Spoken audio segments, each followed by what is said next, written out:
दौलताबाद भाजपाचे सर्व पदाधिकारी तसेच शिवसेना भाजप रिपाईचे सर्व पदाधिकारी मिळून हा सत्कार सोहळा पार पडत आहे।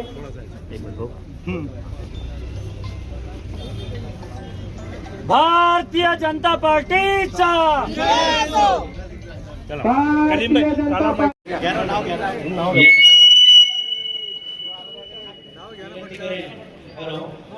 चंद्रकांत इकडे, सुधाकरराव इकडे, नामदेवराव इकडे, चंद्रकांत इकडे, गौरव इकडे, आनंदताई, रमेश गिराव, लक्ष्मी कंडाळे, हत्तीमेटी ज्ञानेश्वर बोळारे, कृपया आपण वरती स्टेजवर यायचे।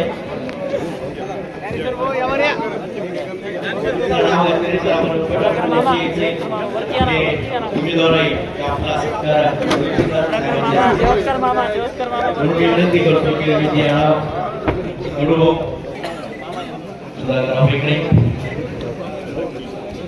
डॉक्टर बाबासाहेब आंबेडकर यांना त्रिवार अभिवादन करतो। तसेच आपल्या देशाचे कणखर नेतृत्व व लोकप्रिय पंतप्रधान महाश्री नरेंद्रजी मोदी साहेब व महाराष्ट्र राज्याचे लाडके मुख्यमंत्री महाश्री देवेंद्रजी फडणवीस साहेब व प्रदेशाध्यक्ष महाश्री रवींद्र चव्हाण साहेब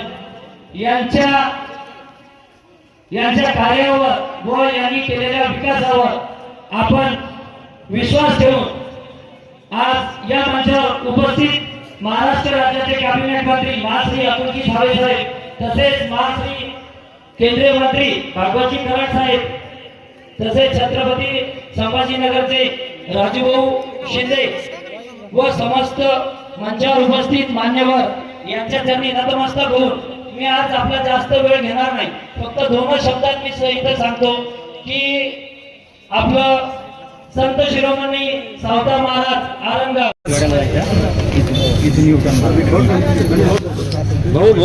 जिल्हा परिषदच्या निवडणुका सुरू आहेत। 7 तारखेला मतदान आहे आणि दौलताबाद देवगिरी जिल्हा परिषद सर्कल मधून भारतीय जनता पार्टीचे उमेदवार उभा आहेत। आपल्याला सगळ्याला यामध्ये जिल्हा परिषदसाठी सौ लंकाबाई रानूबा जाधव आणि पंचायत समितीसाठी चव्हाण सर्जेराव विश्वनाथ उभे आहेत।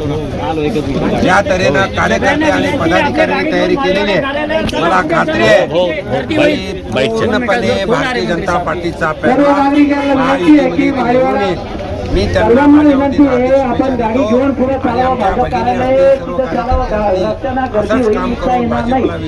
विजय करा। या देवगिरी जिल्हा परिषद गट क्रमांक 50 व गट क्रमांक 97 च्या अधिकृत उमेदवारांच्या जनसंपर्क कार्यालयाच्या उद्घाटनाच्या प्रसंगी आणि या जाहीर सभेच्या प्रसंगी उपस्थित असलेले आमचे नेते केंद्रीय माजी मंत्री खासदार डॉक्टर भागवतजी कराड साहेब, माझे सहकारी आणि दोन्ही वेळेस निवडणूक लढले पण पुढच्या वेळेस कमळावर नक्कीच विधानसभेत येणार असे राजूभाऊ शिंदेजी, आमचे मित्र करीमभाई, व्यासपीठावर उपस्थित भगत मामा, तसंच आपल्या उमेदवार लंकाबाई रानूबा जाधव आणि तसेच आपले गणाचे उमेदवार सर्जेराव विश्वनाथ, उमेदवार शिरसाट कविता मनोज शिरसाट, इकडे उपस्थित व्यासपीठावर आमचे त्या भागातले नेते संदीप शेळके, इकडे आलो पण आज या भागात आल्यावर जुन्या आठवणी सगळ्या आठवल्या। या ठिकाणी आपण 2-3 मागण्या केल्या आहेत। पाण्याचा विषय करीमभाई, MIDC ने पाइपलाइन शाहजहांपुर तक आपने लाए, उसके आगे की पाइपलाइन लाने की जवाबदारी मिली। अपन माळेवाडा देवगिरी इथपर्यंत पाणी आणण्याची सोय करू। मी सरकारमध्ये मंत्री आहे, नक्कीच माननीय मुख्यमंत्र्यांकडून त्याच्यासाठी एक विशेष बाब म्हणून, कारण की देवगिरी किल्ला जो आहे ह्याला एक ऐतिहासिक हे आणि त्या ऐतिहासिक त्याला नक्कीच आपण पाणी आणायचा तो वाया मानेवाडाच जाईल आणि त्याकरता आपण पूर्णपणे प्रयत्न करू. या ठिकाणी या भागाला जो किल्ल्याच्या बाजूचा भाग सोडून बाकीचा येलो झोन कसा करता ज्यानेकडे येणाऱ्या काळामध्ये डेव्हलपमेंट करता येईल, अर्बन डेव्हलपमेंट जी म्हणतो ती सगळी आपण करू शकू. एवढा मी तुम्हाला 100% शब्द देतो की सरकारकडून हे सगळं करू नका. आज आपल्याला माहिती आहे केंद्रामध्ये मोदीजींचं सरकार आहे, राज्यात देवेंद्रजींचं सरकार आहे आणि या सरकारने मागच्या 10-11 वर्षात विकासाची कामं केलेली आहेत. आज आपल्याला वर्षाला शेतकऱ्यांना खात्यामध्ये केंद्र शासनाच्या माध्यमातून 6,000 रुपये येतात, राज्य शासनाच्या माध्यमातून 6,000 रुपये येतात. हे डायरेक्ट डीबीटी मोदीजींचे सगळा आदर्शक सरकार आपल्याला आपल्या जिल्हा परिषदमध्ये पाहण्याचे आणि मोदीजींच्या आणि देवेंद्रजींच्या नेतृत्वामध्ये आता जसं करा साहेबांनी सांगितलं केंद्राच्या ज्या योजना असतात त्या आपल्या गावापर्यंत घरापर्यंत पोहोचल्या पाहिजेत, राज्याच्या ज्या योजना असतात त्या आपल्या घरापर्यंत गावापर्यंत पोहोचल्या पाहिजेत.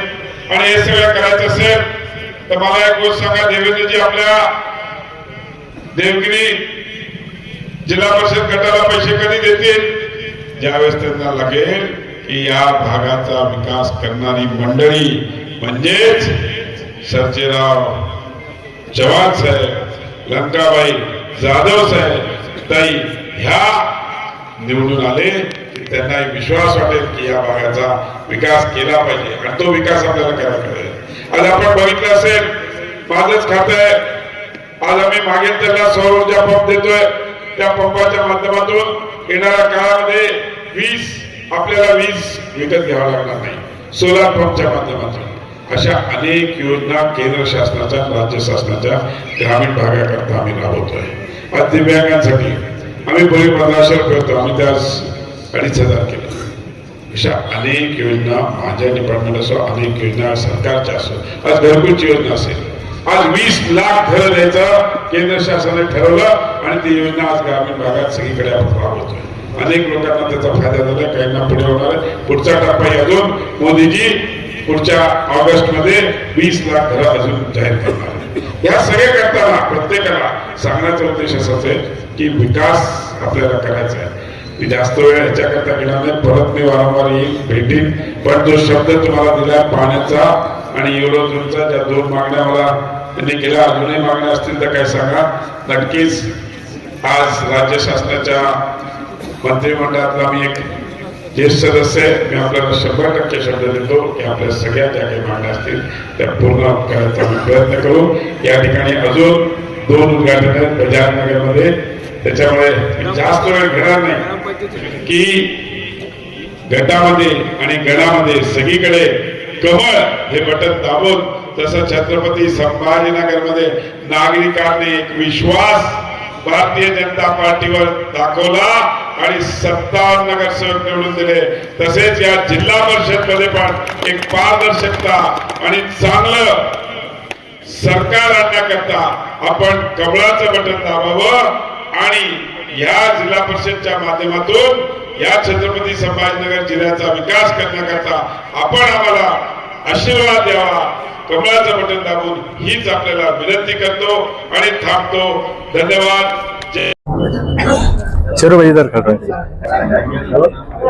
क्या देखिए सर, जिला परिषद और पंचायत समिति के इलेक्शन है, अभी केंद्रीय मंत्री आए थे, क्या कहा और क्या जनता को आह्वान करेंगे कि ज्यादा से ज्यादा आप क्या वोट करें? आपल्या दौलताबाद देवगिरी जिल्हा परिषद पंचायत समिती, तिसगाव पंचायत समिती इलेक्शन 7 फेब्रुवारीला चालू आहे. त्याच्यासाठी आम्ही मालेवाडा या गावामध्ये केंद्रीय माजी मंत्री खासदार भागवत कराड साहेब आणि महाराष्ट्र राज्याचे कॅबिनेट मंत्री अतुलजी सावे साहेब, राजभाऊ शिंदे साहेब, कलिंबे, आम्ही या सगळ्यांना मिळून माझे मित्र कडू कीर्तीकर, आम्ही सगळ्यांनी इथं किंवा एक सभा झाली पाहिजे आणि सगळ्यांचं सेंटर पॉईंट आहे म्हणजे तिसगावपासून तर इकडे आमचे केसापुरी, रामपुरी, दौलताबाद हे सगळे गावं म्हणून इथे एक सभा घ्यायचं आमचं नियोजन झालं आणि एक सभा चांगल्या पद्धतीने आता एवढ्यातच थोड्या वेळापूर्वी चांगली पार पडली.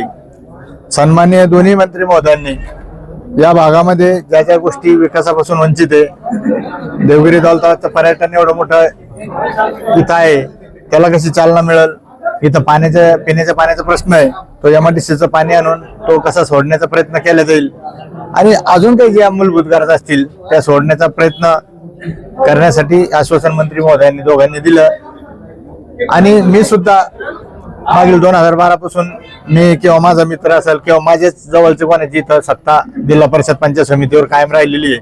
आणि आता सुद्धा मतदाराला माझं एकच आव्हान असेल की येणाऱ्या 7 तारखेला भाजप आणि कमळ चिन्ह जरी इथं भरघोस मतदान जिल्हा परिषदला आणि पंचायत समितीला झालं आणि पुन्हा आम्हाला जिल्हा परिषदमध्ये आणि पंचायत समितीमध्ये पाठवलं तर नक्कीच इथून पुढचे जे काही राहिलेले काम आहे ते करण्यासाठी आता सत्ता केंद्रात आणि राज्यात असल्यामुळे भाजपची तर मी पूर्ण पाठपुरावा करणार. आणि ह्या भागामध्ये सुख शांती समाधान आणि जातीय सलोखा कसा राहील याच्यासाठी माझे 100% प्रयत्न असेल. आणि सगळ्याला सोबत घेऊन चालण्यासाठी मग आमच्या जेवढ्या ग्रामपंचायत असेल त्या ग्रामपंचायत मधील सरपंच असतील बॉडी असतील सगळ्याला सोबत घेऊन काम करायचा प्रयत्न माझा इथून पुढच्या काळात राहील. सर यहाँ पर जो है बहुत से यहाँ की जनता का कहना है कि यहाँ पे पानी की परेशानी है, रोडों के मसले है, आप अगर से कभी छुट्टी आते हैं तो ये कामों को थोड़ा 100% मी काय बोलणार, मंत्री महोदयांनीच आपल्या भाषणात सांगितलं की हे जे काही मूलभूत प्रश्न आहे आणि जीवनावश्यक प्रश्न आहे जसं पाणी असेल, रोड असेल, रस्ते असेल तर हे 100% सोडण्याचं केंद्राचे आणि राज्याचे जे आज सरकार आहे या माध्यमातून मी माझा 100% चांगला पाठपुरावा करेल आणि माझ्या भागातील या लोकांच्या समस्या सोडण्याचा प्रयत्न करेल. आता ते बोलल्याप्रमाणे साधापूर करोडीपर्यंत आमचं एमआयडीसीचं पाणी आलं, तिथून पुढे आम्ही दौलताबाद, देवगिरी, केसापूर, रामपुरी पर्यंत घेऊन जाण्याचा हा प्रयत्न करू आणि 10-15 गावाची योजना तयार करून त्याचा पाठपुरावा नक्की करू. आणि मी तुम्हाला या प्रसंगी शब्द देतो की नक्कीच ह्या 10-12 गावाची योजना एकत्रित योजना करून सगळ्यांना पाणी कसं मिळेल याची माझे येणाऱ्या काळात 5 वर्षामध्ये माझे पाठपुरावा करून पूर्ण करण्याचा प्रयत्न असेल. दौलताबाद की जनता से क्या आह्वान करेंगे कि ज्यादा से ज्यादा जो है बीजेपी के हक में वोट करे? दौलताबादची जनता माझी पहिल्यापासून सगळ्या जाती धर्मात माझे मित्रमंडळी किंवा माझे सहकारी राहिलेले आणि म्हणून कोणी जातीपात न करता आणि सगळ्यांनी आणि कमळ आणि सर्जेराव चव्हाण आणि लंकाबाई रानूजी जाधव हे उमेदवार बघून आणि कमळाची निशाणी समोरील बटन दाबून मोठ्या मताधिक्याने मला निवडून दिलं पाहिजे. म्हणजे येणाऱ्या काळात मला सुद्धा सांगता येईल की आमच्या इथं कुठल्याही प्रकारचा हिंदू मुस्लिम किंवा या कुठल्याही प्रकारचा जातीभेद नाही आणि सगळे एकत्र येऊन मतदान करू शकता, कमळालाही करू शकता आणि हे आम्हाला येणाऱ्या काळात दाखवून द्यायचं आहे. आणि म्हणून मी त्यांना आवाहन करतो की आपण सगळे एकत्र येऊ आणि येणाऱ्या 7 तारखेला मोठ्या मताधिक्याने आम्हाला सगळ्यांना आपण निवडून द्यावं ही नम्र विनंती करतो आणि आवाहन करतो. धन्यवाद.